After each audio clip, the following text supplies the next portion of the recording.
Hello guys, आपको बता दें कि इजराइल और हमास के बीच छिड़े संघर्ष की पूरी कहानी। संघर्ष में एक तरफ है इजराइल की सेना और दूसरी तरफ है आतंकी संगठन जो कि हमास, जो फिलिस्तीन को फिर से जिंदा करने के पक्ष में है। इजराइल और हमास के बीच शुरू हुए युद्ध में दोनों पक्षों के 1100 से ज्यादा लोगों के मारे जाने की खबर है। बीते शनिवार को हमास के हमले के बाद इजराइल ने भी युद्ध की घोषणा की है। इजराइल ने हमास को नेतस्तान नाबूद करने की घोषणा की है, जबकि हमास ने दशकों पहले दुनिया के नक्शे से इजराइल का नामो निशान मिटा देने की कसम खा रखी है। संघर्ष में एक तरफ है इजराइल की सेना और दूसरी तरफ है आतंकी संगठन हमास जो फिलिस्तीन के पक्ष में है। इस संघर्ष को लेकर दुनिया के देश भी अलग अलग गुटों में बढ़ गए हैं। दोस्तों, वीडियो को आगे बढ़ने से पहले यदि आप चैनल पर नए हैं, चैनल को सब्सक्राइब कर दीजिए और वीडियो को लाइक कर दीजिए।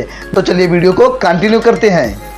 आपको बता दें कि खून से सना है दशकों पुराना इतिहास। इजराइल और फिलिस्तीन के बीच इस संघर्ष की शुरुआत प्रथम विश्व युद्ध के समय हुई थी।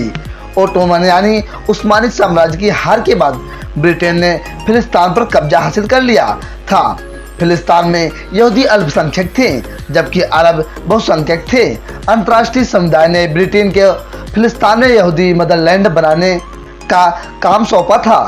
ब्रिटिश शासन ने बलफोर घोषणा, जिसमें फिलिस्तीन में यहूदियों के लिए एक अलग राज्य बनाने के लिए अपना समर्थन देने का संकेत दिया। इसमें कहा गया, ऐसा कुछ भी नहीं किया जाएगा जो यहाँ मौजूद गैर यहूदी समुदायों के नागरिक और धार्मिक अधिकारों के खिलाफ हो। 1922 से लेकर 1947 तक पूर्वी और मध्य यूरोप से यहूदियों का पलायन बढ़ गया, क्योंकि युद्ध और फिर द्वितीय विश्व युद्ध के दौरान यहूदियों का उत्पीड़न और अत्याचारों का सामना करना पड़ा। फिलिस्तीन के लोग शुरू से ही यहूदियों को बसाने के खिलाफ थे। 1929 में हेब्रोन शहर में बहुत सारे यहूदी मारे गए थे। ये दंगा यहूदियों के बसने के खिलाफ हुए फिलिस्तीनी दंगों का एक हिस्सा था। फिलिस्तीन में जैसे जैसे यहूदी बढ़ते गए, कई फिलिस्तीनी विस्थापित होते गए और यहाँ से दोनों के बीच हिंसा और संघर्ष की शुरुआत हुई। 1947 में संयुक्त राष्ट्र ने फिलिस्तीन को यहूदी और अरबों के लिए दो अलग अलग राष्ट्र में बांटने का प्रस्ताव पास किया। यहूदी नेतृत्व में इस पर हामी भरी, लेकिन अरब पक्ष ने इसे अस्वीकार कर दिया। आपको बता दें कि इजराइल बनते ही संघर्ष शुरू हुआ। ब्रिटिश शासन दोनों के बीच संघर्ष खत्म करने में नाकाम रहा और पीछे हट गया। इधर यहूदी नेतृत्व ने इजराइल की स्थापना की घोषणा कर दी। संयुक्त राष्ट्र महासभा ने तत्कालीन फिलिस्तीन को स्वतंत्र अरब और यहूदी राज्यों में विभाजित करने का जो प्रस्ताव पारित किया, उसे अरब नेताओं ने खारिज कर दिया। 14 मई 1948 को यहूदी नेतृत्व ने एक नए राष्ट्र की स्थापना की घोषणा की और इस तरह इजराइल अस्तित्व में आया। इसी साल कई अरब देशों ने इजराइल पर हमला बोल दिया। इस लड़ाई में फिलिस्तीनी लड़ाकों ने बढ़ चढ़कर हिस्सा लिया था। इस जंग में यहूदी भारी पड़े। इजरायली सुरक्षा बलों ने 7.5 लाख फिलिस्तीनियों को इलाके से खदेड़ दिया और उन्हें पड़ोसी देशों में शरण लेने को मजबूर कर दिया था। युद्ध अगले साल शांत हुआ और संयुक्त राष्ट्र की ओर से आवंटित क्षेत्र का ज्यादातर हिस्सा फिलिस्तीनियों ने गंवा दिया। इजराइल के यहूदियों ने इसे स्वतंत्रता संग्राम कहा, जबकि फिलिस्तीनियों ने इसे द कैटोस्टाट या अल नकबा यानी कि तबाही कहा। आखिर क्यों? संघर्ष के केंद्र में यरूशलेम 1948 की जंग में फिलिस्तीन का काफी सारा हिस्सा इजराइल के कब्जे में आ चुका था। 1949 में एक आर्मी स्टाइस लाइन खींची गई जिसमें फिलिस्तीन के दो क्षेत्र बने, वेस्ट बैंक और गाजा। गाजा को आज की डेट में गाजा पट्टी भी कहा जाता है और यहाँ करीब 20 लाख फिलिस्तीनी रहते हैं। वहीं वेस्ट बैंक इजराइल के पूर्व में स्थित है, जहाँ करीब 30 लाख फिलिस्तीनी रहते हैं। इनमें से ज़्यादातर मुस्लिम अरब हैं। वेस्ट बैंक में कई यहूदी पवित्र स्थल हैं, जहाँ हर साल हजारों तीर्थयात्री आते हैं। यरूशलेम विवादित क्षेत्रों के केंद्र में है, जिसको लेकर दोनों देशों के बीच शुरू से ही ठनी हुई है। इजरायली यहूदी और फिलिस्तीनी अरब दोनों की पहचान, संस्कृति और इतिहास यरूशलेम से जुड़ी हुई है। दोनों ही इस पर अपना दावा करते हैं। यहाँ की अल अक्सा मस्जिद, जिसे यूनेस्को ने विश्व धरोहर घोषित कर रखा है, दोनों के लिए बेहद अहम और पवित्र है। इस पवित्र स्थल को यहूदी टेम्पल माउंट बताते हैं, जबकि मुसलमानों के लिए ए अल हराम अल शरीफ है। यहाँ मौजूद डोम ऑफ द रॉक को यहूदी धर्म में सबसे पवित्र धर्म स्थल कहा गया है, लेकिन इससे पैगंबर मोहम्मद का जुड़ाव होने के कारण मुसलमान भी इसे उतना ही सम्मान देते हैं। इस परिसर का मैनेजमेंट जॉर्डन का वक्फ करता है, लेकिन सुरक्षा इंतजामों पर इजराइल का अधिकार है। अल-अक्सा मस्जिद परिसर को लेकर लंबे समय से दोनों देशों के बीच विवाद होता आ रहा है। 2 साल पहले 2021 में 11 दिनों तक खूनी संघर्ष हुआ था, जिसमें कई जानें गई थी। यहाँ मुस्लिम नमाज पढ़ सकते हैं, लेकिन गैर मुस्लिमों को यहाँ केवल एंट्री मिलती है, लेकिन इबादत करने पर पाबंदी लगी है। पिछले दिनों यहूदी फसल उत्सव सुक्कोट के दौरान यहूदियों और इजरायली कार्यकर्ताओं ने यहाँ का दौरा किया था, तो हमास ने इसकी निंदा की थी। हमास का आरोप था कि यहूदियों ने यथास्थिति का समझौता का उल्लंघन कर यहाँ प्रार्थना की है। आपको हम बता दें कि आखिर क्या है हमास और क्या चाहता है इजराइल से। 1970 के दशक में फिलिस्तीन ने अपने हक के लिए आवाज़ें उठाने शुरू कर दी। यासीर अरफात अगुवाई वाले फतह से जैसे संगठनों ने फिलिस्तीनी लिबरेशन ऑर्गेनाइजेशन पीएलओ बनाकर इसका नेतृत्व किया। इजराइल पर हमले भी किए। करीब 2 दशक तक रह रहकर लड़ाइयाँ चलती रही। 1993 में पीएलओ और इजराइल के बीच ओस्लो की शांति समझौता हुआ। दोनों ने एक दूसरे से शांति का वादा किया। इस बीच 1987 में फिलिस्तीनी विद्रोह के दौरान हमास यानी हरकत अल मुकाबला अल इस्लामिया का उभार हुआ। इसकी स्थापना की शेख अहमद यासीन ने, जो 12 साल की उम्र से ही व्हील चेयर पर रहा है।